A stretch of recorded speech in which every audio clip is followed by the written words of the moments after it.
Good afternoon, ladies and gentlemen. Welcome to another Listen with Vobes. I'm Richard Vobes, and I'm not in the studio. I'm somewhere else. I hope you're all right.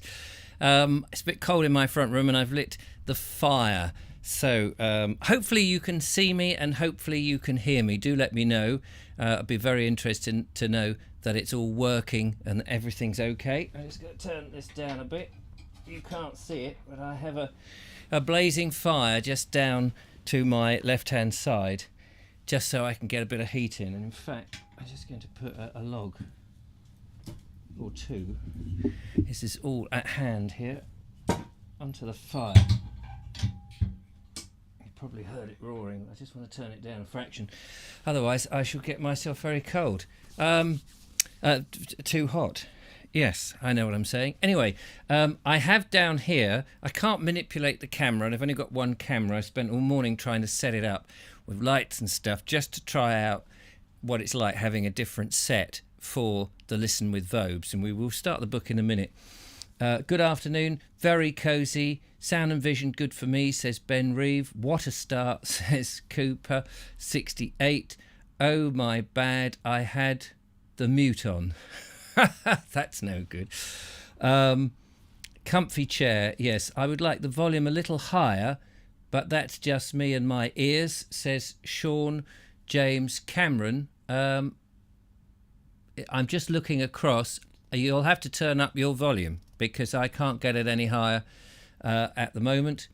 So yeah, pop another log on the fire. Yes, I've done that. Good afternoon, hello, Fireside Tales. Grand. Well, welcome along. Nice cup of coffee to start with, why don't we?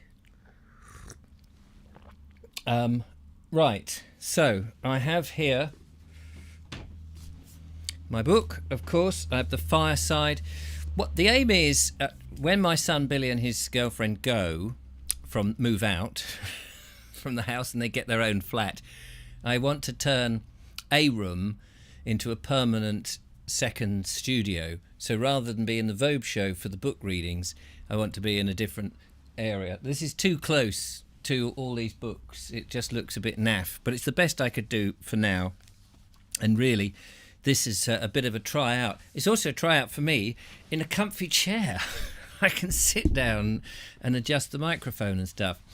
So we'll do our best. Now I'm getting up the yellow flag and I forget what I have to do a special thing to stop that doing. But anyway, what you can't see and I can't show you is what else is all around here. The lights, the laptop, the little video mixer thing, the other computer right over there, and of course the fire and the thumping headache that's going through my head for setting it all up. What a numpty. But anyway, hopefully you can see me enough and the lighting is okay. I've had to draw the curtains since, and now the lighting is a little bit different. But anyway, this looks much better for you, Richard. Well, let's see how good it goes. Lee, I can't read the... I've got a printout on a screen of the comments, but they're so tiny, I need to blow them up. This looks much better. Yeah. Lee... That's usually my issue, but I've been lucky. Whatever, Dudley Sawyer, how are you? Anyway, so let's see how we go and crack on. I may be back in the studio tomorrow, but I just wanted to try this out for today. See how it works. I try not to bash the microphone. I keep bashing the microphone with the book. So this is book 4 on forgiving a sleeping child, chapter 30. Part 1. Hang on, I'm just going to make one little adjustment. This might make a bit of noise. Actually, I can't make the adjustment I wanted to. I don't want the microphone to burn because it's right in front of the fire. Let's turn that down a little bit more. But it's nice to have the fire on. Right, here we go. Sorry about the delay. Oh, that computer's just fallen asleep. That's no good. I didn't know it was going to do that. I'll have to try and turn the thing off. Excuse me, Vobes. Please don't blow up my comments, says Ed Loud. I try not to blow them up. Right. If it had not been for Dr. Trump's vocational training, it's hard to see how Sweetie and Ginger would have ever managed to meet again. As it was, for a period of nearly 3 months, they simply had to get along without seeing or hearing from each other. And then they were suddenly brought face to face. It was over on the laundry side that the encounter took place, in the damping and pressing room, to be exact. I never heard of a damping and pressing room. I need to put a bigger log on, because otherwise we'll be interrupted. There we go. That should last the hour. In you go, swine. Shut these, damp it down a bit. There we go. Marvellous, sorry about that.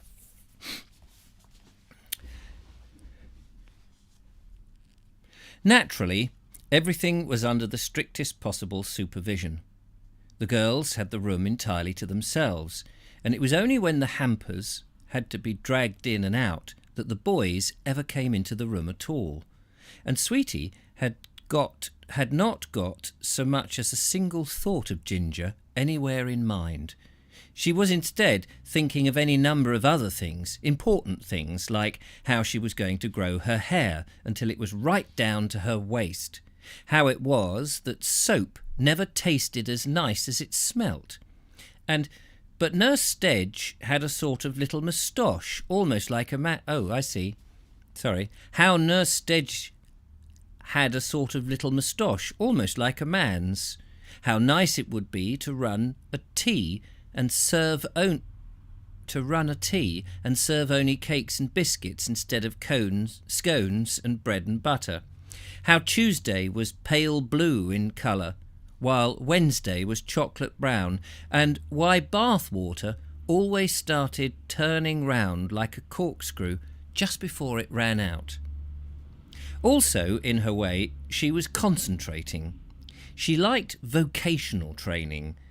It meant that she had to dip her fingers into a bowl of water and sprinkle a few drops onto each of the garments that were in the basket beside her, so that they would come out smooth when the iron went over them. She wouldn't have minded going on doing it all day, every day, in fact. As it was, she had just sprinkled the first one when the swing door that led through into the main laundry was shot open from the far side. In the doorway there appeared the hind quarters of a small boy.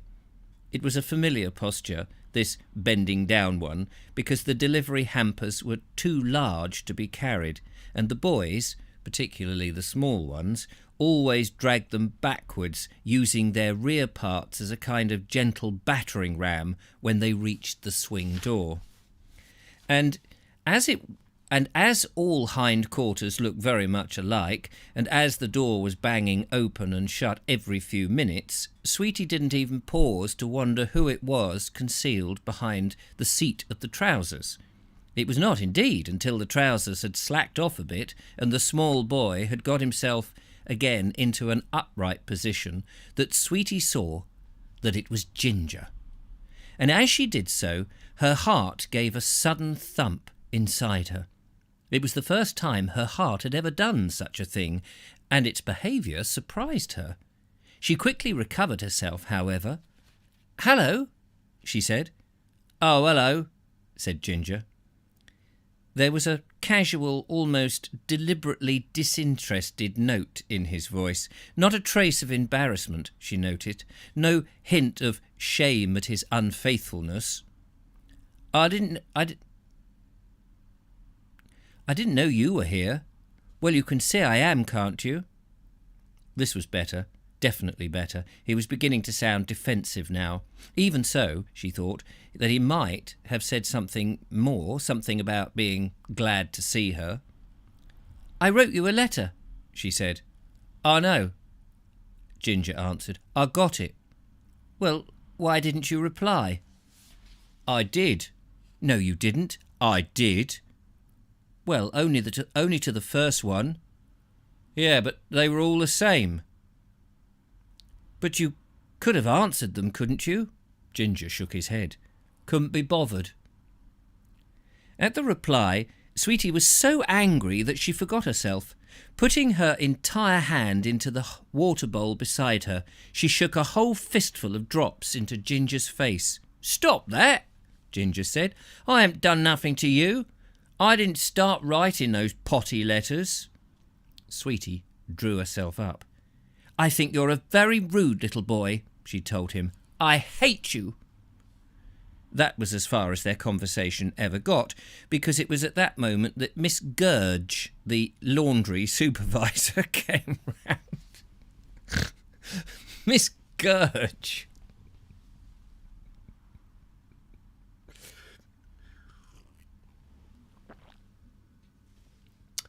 Oh, dear. I hope you're all still okay there. Miss Gurge, yes, the laundry supervisor to come round. It was at that. "I can hear talking," she said. "Who is it?" She knew perfectly well, of course, knew without even looking that it would be Sweetie, for Sweetie was always talking, always saying something or other. If there was no one else to talk to, she spent the whole periods talking quietly to herself about nothing. "And you," she went on, "you with the red hair." This was too much for Ginger. He stood where he was and stuck out his underlip. "Who's in charge of you?" she continued. "Mr. Dawlish, ma'am," Ginger answered. "Well, go straight back and tell him you've been caught talking to one of the girls," she said. "And if you don't tell him yourself, I will. I'll be dealing with Sweetie myself." With that, Miss Gurge took hold of Sweetie by the shoulders and stood her up against the wall, right up against it too, so close that her toes were touching the skirting board. If she put her tongue out, she could lick the distemper. She did try once or twice, simply to test the experience, but it was an unpleasant one. The wall was wet, very greasy, and flavoured strongly with soap. "And no talking," Miss Gurge had said over her shoulder as she departed. "No moving, no talking. Just stay there till the end of the lesson. There's half an hour, so you better get used to it." She doesn't sound like a very nice lady, does she? It was on the other side of the swing door that the trouble started.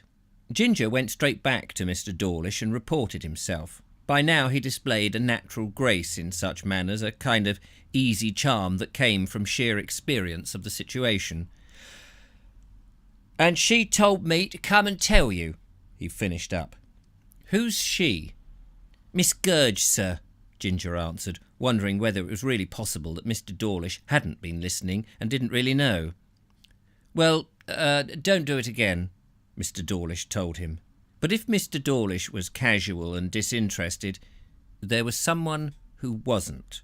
And that was Edward, the 14-year-old who had once been caned for talking to a junior laundress. He was something of a hero in consequence, and he listened carefully to the whole conversation. Then he turned to the boy next to him. "Ginger's got a girl," he began, chanting softly between his teeth. "Ginger's got a girl. Ginger's got a girl." At that moment, Mr. Dawlish had to step outside for his own purposes. He took the precaution of appointing a monitor before he went, but unfortunately he chose Edward. And as soon as Mr. Dawlish had left, the tall boy took up the refrain louder and more clearly. "Ginger's got a girl," he disclaimed. "Ginger's got a girl. Ginger's got a girl." It was an annoying kind of voice that he possessed, and the intonation was very offensive too. He made 2 syllables out of the last word. Girl. Oh, a girl. He made 2 syllables out of the girl every time he said it, and Ginger flushed. "Ginger's got a girl." "You shut up," he said. Ginger said. "And suppose I don't? I'll come and bash you." "All right then, come and do it," Edward replied. He felt confident and contemptuous. With his height, his weight, his reach, he saw nothing to be alarmed about in Ginger. And just to show his feeling of superiority, he taunted Ginger as he advanced toward him. Girly, he said, girly. But he had reckoned without Ginger's temper, for at the first insult, Ginger sprang forward. He gave a sort of bound, and shooting out his fist, he reached Edward's nose. There was a distinguishable crunching sound.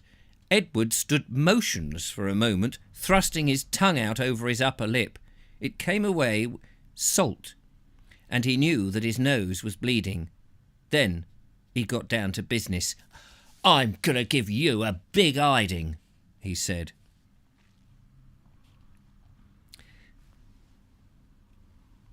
By now, all the work in the laundry was suspended, and sensing not merely a fight, but a good fight, all the boys gathered round an empty space between the wringers and the airing racks. It was in this open space, this soap and water arena, that Edward let Ginger have it. There was nothing very skilful or scientific in his method. It consisted simply of shoving Ginger away hard with one hand and then hitting him quickly when he tried to recover his balance. By the time they had been once round the ring, Ginger's left eye was closed up and his mouth had been cut. Even now the fight might have ended more or less peacefully. Ginger was so much smaller than the old boy, and he was getting bored of the whole affair. One further round of shove and jab, and he would have been more than ready to call the whole thing off. But the crowd, in the mysterious manner of crowds which sometimes magically acquire a corporate existence, a personality, had suddenly turned against him. "Come on, Ginger!" they were shouting. "Hit him!" It was, in fact, one of those war cries that gave Ginger the opening he needed. The voice that had spoken was Spud's, and it was so sharp, so strident and edgy that Edward turned his head to see where this sudden yell of defence had come from, and as he did so, Ginger jumped in for the second time. He caught him hard on the point of the chin, so hard indeed that he hurt his own knuckles. It felt as though he had the point of the chins permanently lodged between the second and third finger. After that, there was no possible question of withdrawing. The crowd was cheering Ginger. And some of them were booing as well, booing Edward. Also, Edward was in pain, considerable pain. So he went in to finish Ginger. And it was not difficult. The 2 blows that he lashed and landed in Ginger's face were enough to have him dazed and stupid on an open defended target for what was coming. Ginger went over on his back and lay there winded and unmoving. There was now a sudden and tremendous silence that follows an unpopular knockout. The crowd had seen the injustice, and a feeling of deep moral indignation ran through everyone. Also, there was a subtler, more intangible motion. The whole classic tradition demanded that it should be the little fellow who was victorious. The booing started up again. Oh. Yeah, you see, if a big boy picks on a little boy, you want the little boy to win. It's just obvious. Are we all right? Are we still streaming okay? Is everybody happy? Wasn't me, I've been framed. The Cat's Whiskers. Great book, says Michael White. Fight, fight, fight. Excellent. By the way, Michael White, I got your email. I have answered a couple of your emails about tonight's Vogue show, just so you know. Just put that in there, about some stuff you've sent me. Anyway, part 2 of chapter 30. All whites, good. One of the strange things about a fight is the way that news of it spreads, and spreads quickly.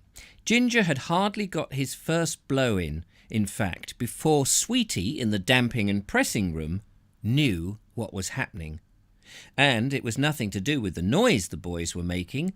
The rumbling of the big wooden mangles in the next room would have suppressed all trace of it if rogue elephants had been fighting next door. No, it was a tremendous psychic message that came vibrating through the brickwork and announced unmistakably that there was mischief somewhere in the camp. Sweetie got the signal right away. SOS, SOS, SOS. The messages came piling in. SOS, SOS, SOS. So clearly she had to do something about it, and quickly. It was not exactly that she was being disobedient. At that moment she merely forgot about her punishment, all about the Archbishop Bodkin regulations, all about Miss Gurge, and simply concentrated on the distress call and made straight for it. It was obvious that the big boy had killed Ginger. Even so, she remained a woman. What? Let me just start that sentence again, because that took me a little bit by surprise, as I'm sure it did you. It was obvious that the big boy had killed Ginger. But even so, she remained a woman.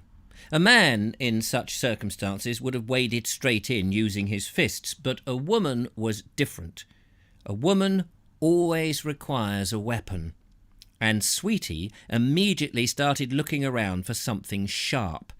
As there was nothing, no daggers or scissors or even a fork left lying around, she chose the next best thing, something heavy.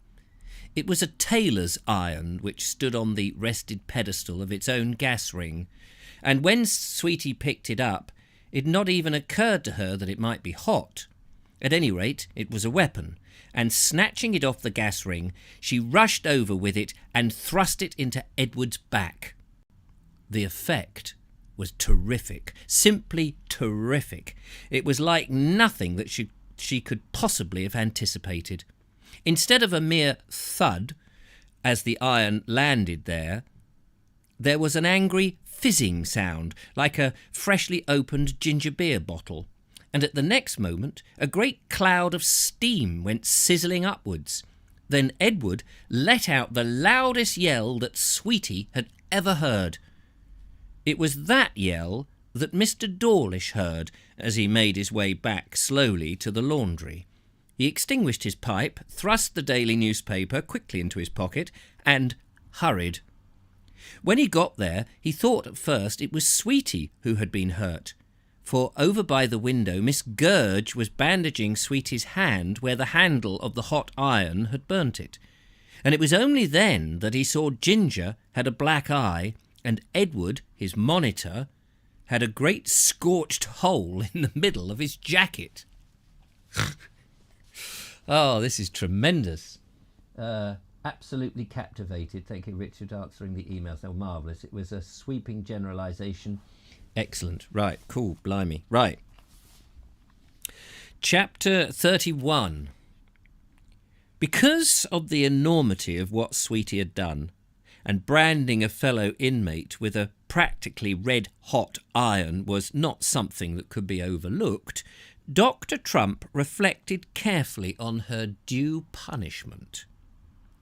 Expulsion? That was naturally the first thought, but on reflection he saw clearly that it was impossible. Orphans are as secure as judges. There is no getting rid of them, no matter how appalling they may be, or call in the police and have her sent to an approved school. But the scandal, the publicity, the notoriety, he winced at the mere idea of it. A good sharp caning. No. For some reason, the deceased Archbishop had refused to countenance corporal punishment for female orphans. Either his saintliness or his bachelorhood had made him most emphatic on that point. Dr. Trump bit his lip in irritation, and then he had a happy thought. Solitary confinement. He would sentence Sweetie to 3 days' silence and imprisonment. He would be perfectly humane, of course. Meals, plain ones, would be served regularly, and there would be the necessary personal supervision, but beyond that, nothing. There was a small room on the ground floor of the matron's own block. It had a high barred window, and was used for storing things. With the addition of a bed, it might have been expressly designed for the incarceration of children. Above all things, it was set in the very centre of the hospital buildings, and there, in the silence of her little cell with no interruption from the outside world, Sweetie could ponder and repent. When she emerged, he had no doubt that she would be chastened. And now that his mind was made up, Dr. Trump rang for Miss Britt. And if 3 days is not enough, we will repeat the treatment, he concluded. There is no need to make a secret of it. The more the other girls know about it, the more powerful the example. And, above all things, remember, no talking. It is in silence that the child's conscience will be pricking. It was in the bit about telling the other girls, however, that Dr. Trump made his great error. Because in no large institution there is never such a thing as the truth. Oh, yes, because in no large institution there is never such a thing as the truth. Passing from lip to lip, it becomes distorted. A second remove, even the simplest and most elementary fact is scarcely recognisable. Somewhere around this stage, elaboration and improvement begins. Next, invention comes in, and from then on, sheer fantasy takes over. In this instance, confusion was aided guilelessly and without effort by the slow-witted Annie. Sorry, I just love the way carte blanche just says it as it is, these people. There's no PC or anything. Slow-witted. You've just got to admit, it's hilarious. It is hilarious. Anyway, sorry. Where were we? It was not that this is slow-witted Annie. It was not that she consciously falsified. She just simply misunderstood. Deep in the recesses of her mind, where the wheels turned slowly and some of the cogs were, well, entirely missing, she got the notion that Sweetie was being shut away forever. And putting two and two together, and remembering some of the more dreadful stories that she had heard in medieval convents, she became convinced that they were bricking Sweetie in too. Within half an hour of the sad little procession that had been seen crossing over towards the Latimer block, Miss Britt leading Sweetie in the middle and Nurse Stedge bringing up the rear with a pillow-case, the ghastly rumour was all over the ironing and pressing room. From there, born like a spark, it reached the kitchens, then back to the starching and dispatch, and finally to the big hall where the other girls were having supper. It was 4:45 precisely when Sweetie heard the key turn in the lock behind her, and not more than 5:30 before the entire female side of the hospital was discussing the outrage in awed whispers. Only the closing accident of the night prevented the news from spreading over into the boys' side until the following day. Everyone seemed to be talking about it, however, and there was one little incident to upset Dr. Trump considerably, quite changed the course of things, in fact. He was standing quietly in the corner of the cloisters, having just made his evening inspection, when he heard voices. The voices of Mr. Dawlish and Mr. Pervarious. It was Mr. Pervarious who was speaking as they approached.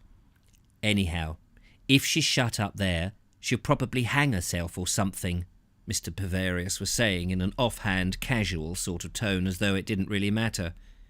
And then there'll be a genuine big interest, and we'll have all our names in the papers. Ooh.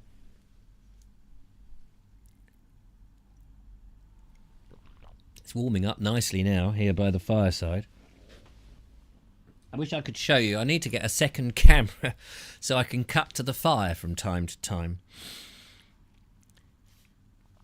Because the unpleasant little incident had upset him, Dr. Trump was unable to sleep. In the cream and lilac bedroom, he tossed anxiously. He counted sheep. He prayed. He recited narrative poems. He went through the Old Testament characters in alphabetical order. He did cube roots.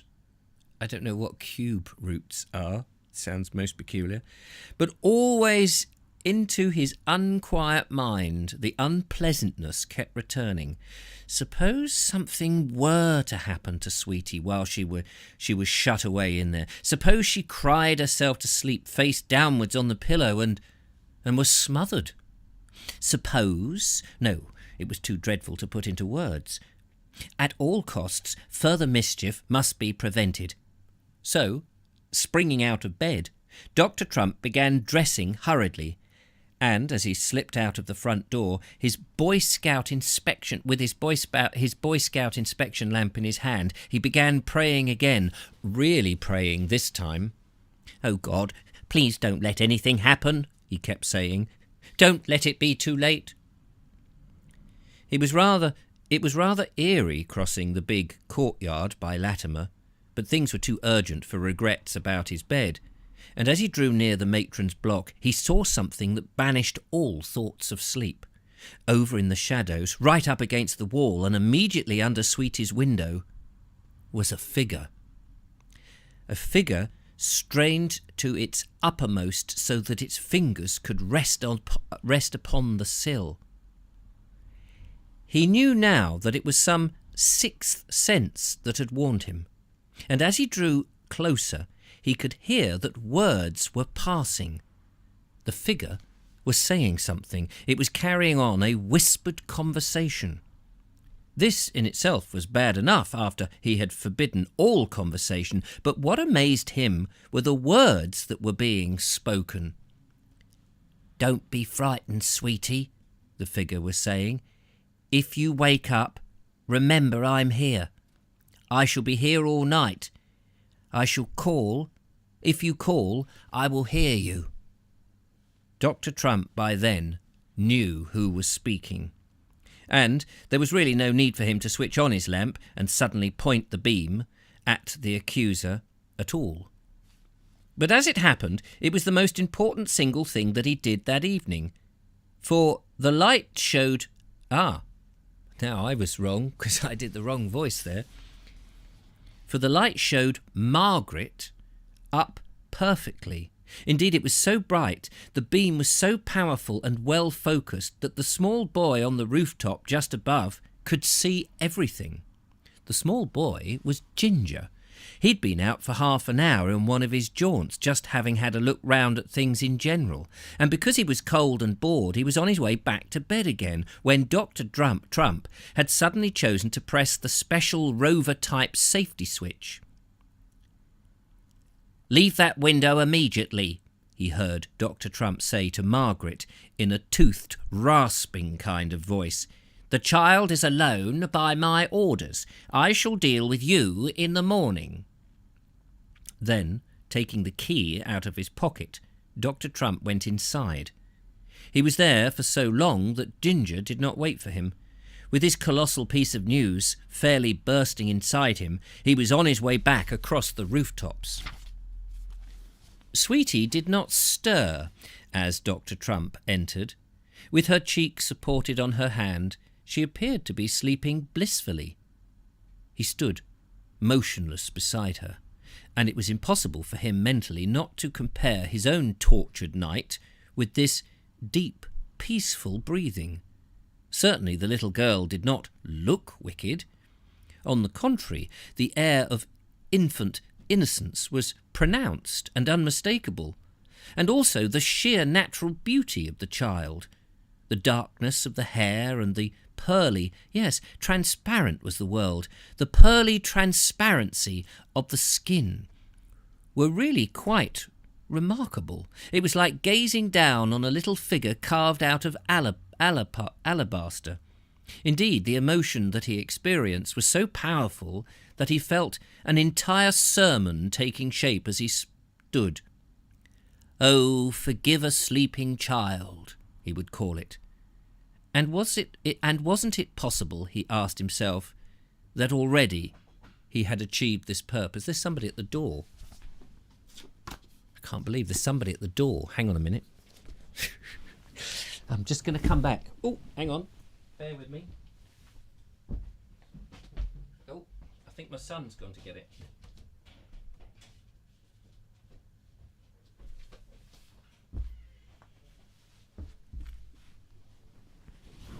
I think my son's gone to get the door.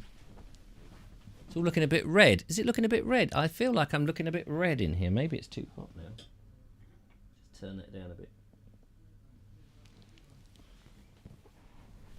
Please don't get creepy, Dr. Dr. T. Hello. Oh, a big parcel. I'm sorry, you're recording? Yeah. Oh, sorry. A big parcel has just arrived. Don't want to show the addresses. Thank you, Bill. I know what that is.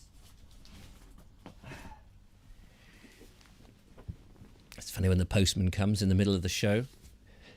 Gas mark 61, I would say. Yeah, it does look a bit red. I think the colour balance is a bit out. Either that or it was really cold earlier. Anyway, where are we? My poor old son just came in, went, "Oh, saw all the lights." You can't see all this, unfortunately. It just looks like I'm sitting in a chair roasting, which is, now I feel a bit like I am roasting a bit. But anyway, yeah, there's a computer down here. There's the thing and lights and the other computer, and I can't even show it to you, which is a shame. Anyway, I could swivel the camera around afterwards, I suppose, just to give you. Anyway, I don't want to do it at the moment. So, here we go.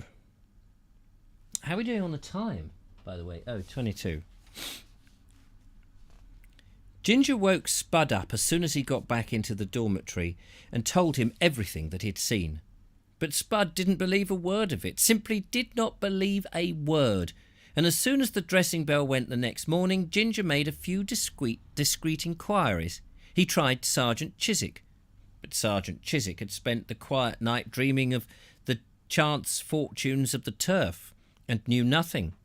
He couldn't even make out what Ginger was driving at, and Ginger was unable to enlighten him because he could not very well admit that he'd been enjoying another night of his jaunts upon the tiles. After the blank that he'd drawn with Sergeant Chiswick, Ginger tried Mr. Dawlish, but here again he drew a blank. Mr. Dawlish wasn't even interested. He simply told Ginger that he must have been dreaming. There had not been no one flashing a torch about the playground, and he mooched off, smelling rankly of tobacco. So finally, Ginger tried Annie, and from her, of course, he got everything.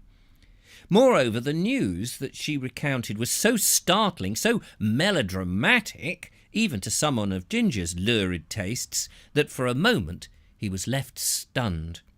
Then, at the thought of Sweetie bricked up in there, Ginger decided it was time to act and act swiftly. He began by calling a meeting. As soon as the scripture lesson had dragged wearily through the misfortunes of Esau and the mid-morning break had arrived, he signalled to Spud, and the two of them made their way to a space where the boiler house had once been. It was a good place for conferences, quiet, private and secluded, and as soon as they were settled, Ginger wetted his finger and drew it across his throat. "There's one of them locked in," he said in a low whisper. "It's Sweetie." But Spud was not impressed. "You're potty about Sweetie," he answered. "I'm not," Ginger replied. "I'd do the same for any one of them." "Do what?" "Rescue her." "How?" Sorry, my computer was falling asleep. Ginger paused. The question was important. fundamental, in fact, and for the moment Ginger had no answer. He could hardly admit it, but he could hardly admit it, and more to play for time than any other reason, he said, "Get the cops." "How?" Spud asked him, it still intent on establishing the practical details. "Go and fetch 'em, of course. I can get out, can't I?" "Yeah, but you can't... But you can't get in again," Spud replied callously. "Not in daylight." Well, we can shart. We can shart, can't we?" I think he means shout. Spud shook his head. "Nobody would take no notice," he said. "Sharting's potty." "Well, chuck a note over the wall," Ginger suggested. Spud paused, considering. "What will it say?" he asked. "Well, I'll say what's going on," Ginger told him. "That's what it'll say." "Well, who's going to write it?" "I am." "When?" "During geography." "Where?" "In the lav, of course. Where do you think?"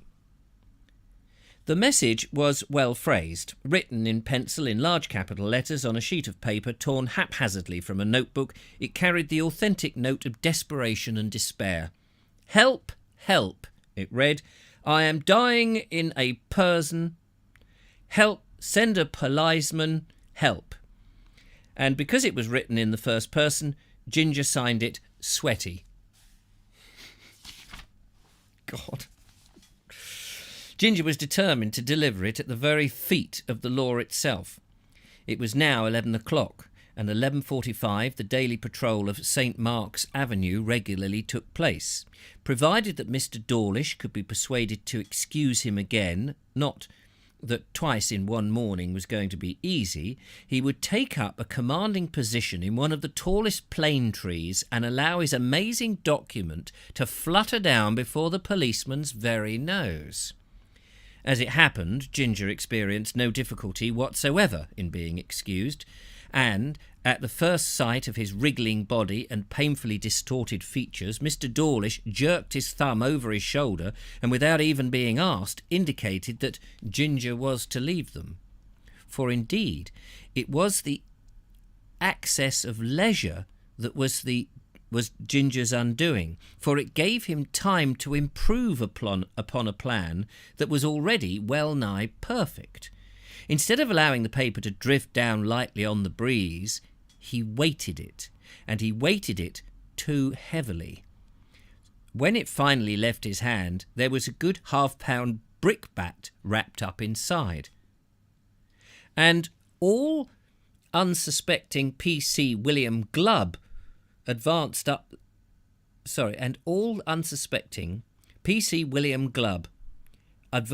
the avenue to meet it. A large, robustly built man, he moved slowly. There was a kind of courtly and majestic indifference about him that indicated that crime was to be approached on his terms and in his time, or not at all. And this morning he did what he'd always done. When he reached the corner of St. Mark's Avenue and Rycroft Gardens, he loosened his collar and stood there idly, shifting his weight from one massive black boot to the other. Then Ginger threw. It was a good 25 feet from the plane tree where P.C. Glubb was standing. Therefore, he threw hard. Really hard, and with all his strength behind it. Hard and straight. His aim was deadly and unerring.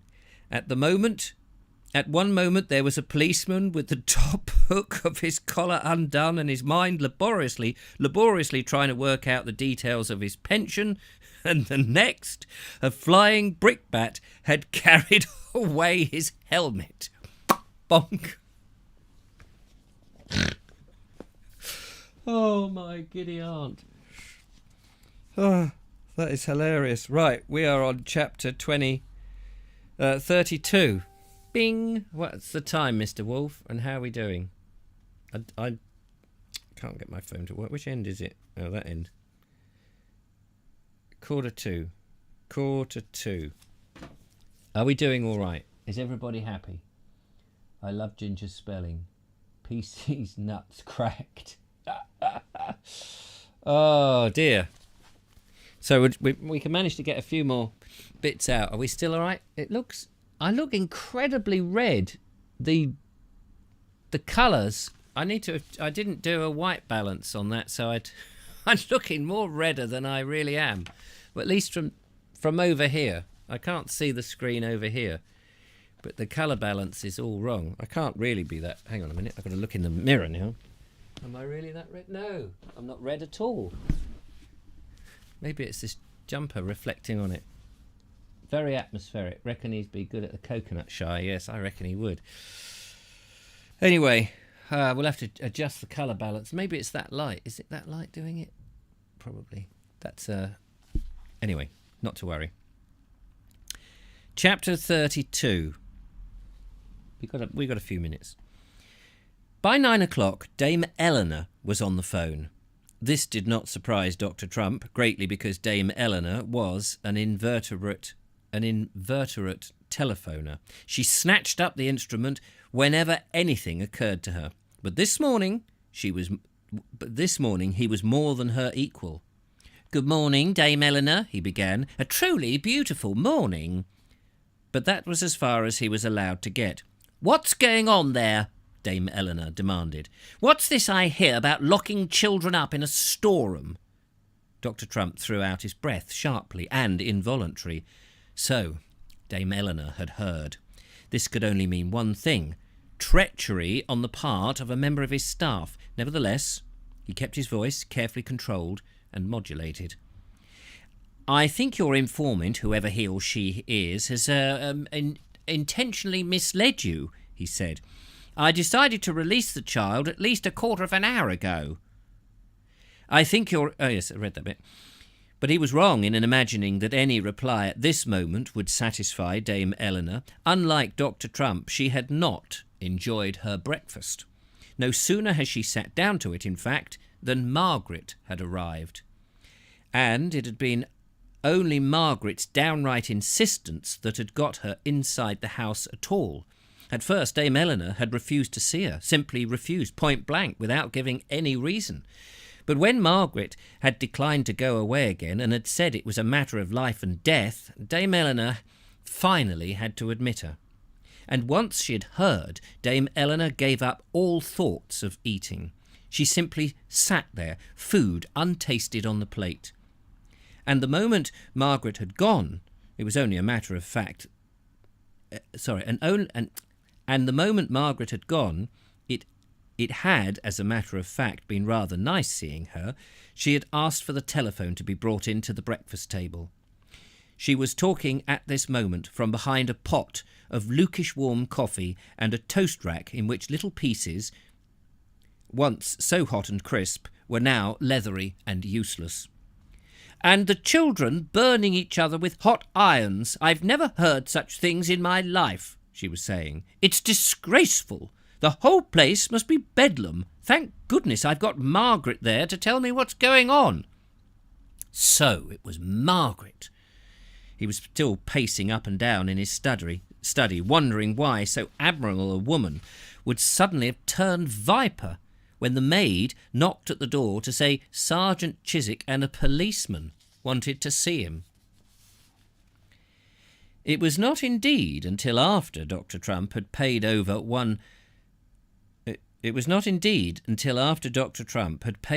31 and sixpence in cash for a new helmet and had written out a cheque for 2 guineas for the police orphanage that he was able to reconsider his own position. And clearly it was the worst position. Dame Eleanor had been short with him, and more than short, rude. She had practically, in so many words, had lost her confidence. Moreover, the internal situation was developing most awkwardly. Things were beginning to be whispered in the kitchens and repeated in the laundry. With ugly rumblings as well, Miss Prinny reported as much. They were, she said, signs of open friction. Altogether, it was, as Dr. Trump realised, likely to prove the supreme test of his personality. To quell rebellion, that was his next task. And he was not and he was not going to flinch from it. The hand that ruled Archbishop Bodkin Hospital would be one of iron, firm, cold, and inflexible. But supposing other people were cold and inflexible too? Dame Eleanor, it seemed, was distinctly taking Margaret's part in the matter. He did not want to face an entire institution organised against him. That would be dreadful. It would provide such opportunities for people like Mr. Pervarius. And then the brilliant idea came to him. He would forgive Margaret too, and not merely forgive her, he would forgive Margaret too, and not merely forgive her, which would construe as weakness. He would openly proclaim her forgiveness from the pulpit on Sunday. The effect, he was confident, would be terrific. And so it was. Taken all in all, it was probably the best sermon that he had ever delivered. "Dare to be a Daniel" was the main theme, with bits on the side about the red badge of courage and inner voices speaking clearly. Most of the congregation, particularly the lower grades, could not make head nor tail of it, but there was one passage which everybody understood, and that was when Dr. Trump referred to Margaret by name. "One of our number, our dear sister Margaret," he said, "misguided and misled by her emotions as she may have been, has nevertheless shown herself ready to risk everything when she thinks that justice is at stake.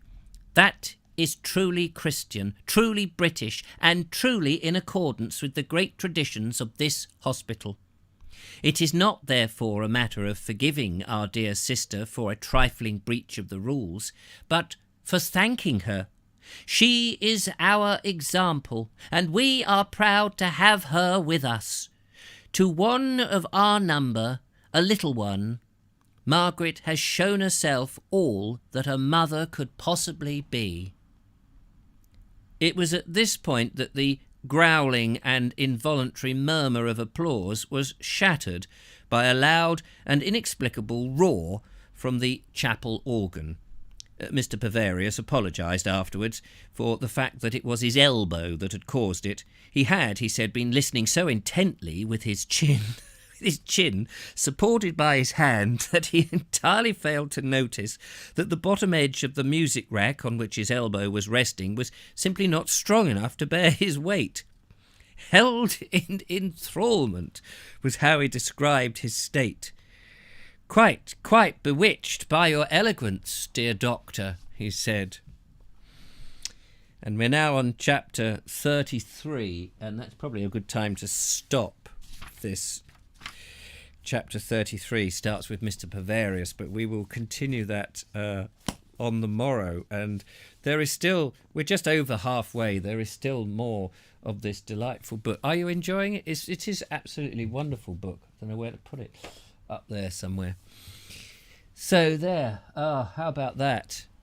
So I'll just whiz the camera around. You can see the nonsense I've been having to struggle with this afternoon. And the camera is on a fixed place, but just for the fun, I will demonstrate. I'll have to stand behind it.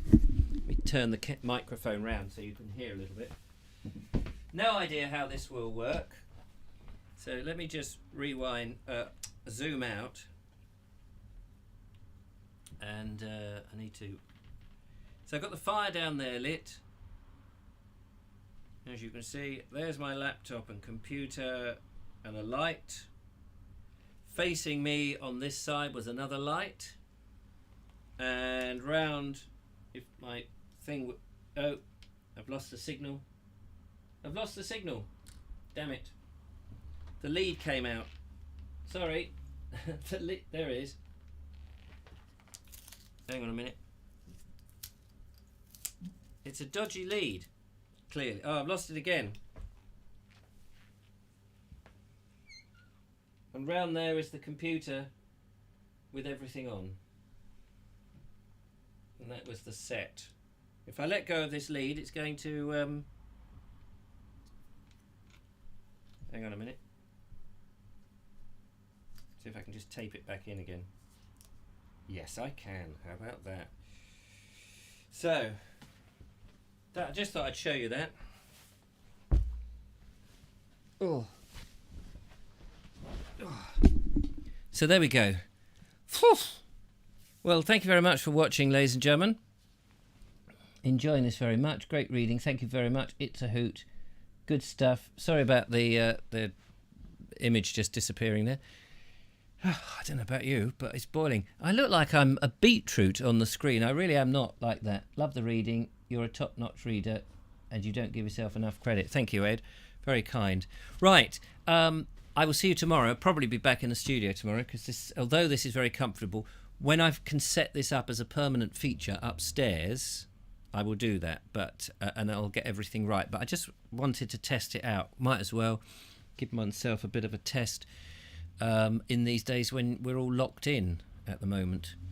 Perfect backdrop to the readings. Thank you. I will actually improve all of this when it's in its own environment. But for now, little test. If you're watching the Vogue show tonight, there's a lot of art in tonight's Vogue show. So if you're into art, that'll be the one to watch. Anyway, have a good evening. Take care. Thanks for watching. Ta-ta for now. Now, the only way I can turn this off is I have to fade this to black and then run over to the other thing and turn it off. So it will just go black. But thank you very much, excuse me, for watching. And I will see you next time. Bye for now. Bye. And there we are. It's faded to black, but I can't fade the sounds out. Sorry about that. It will fade out in a minute. In fact, it'll just switch off.